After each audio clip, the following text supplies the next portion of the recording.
Bombo Business News.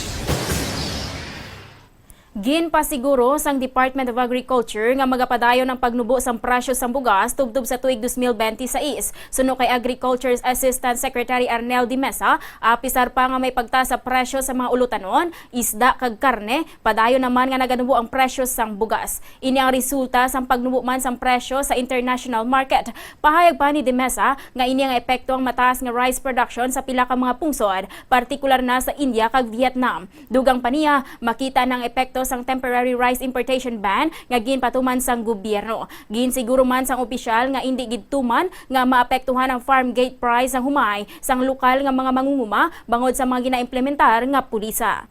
Bombo Foreign Exchange Update is brought to you by Quinbank Business Banking.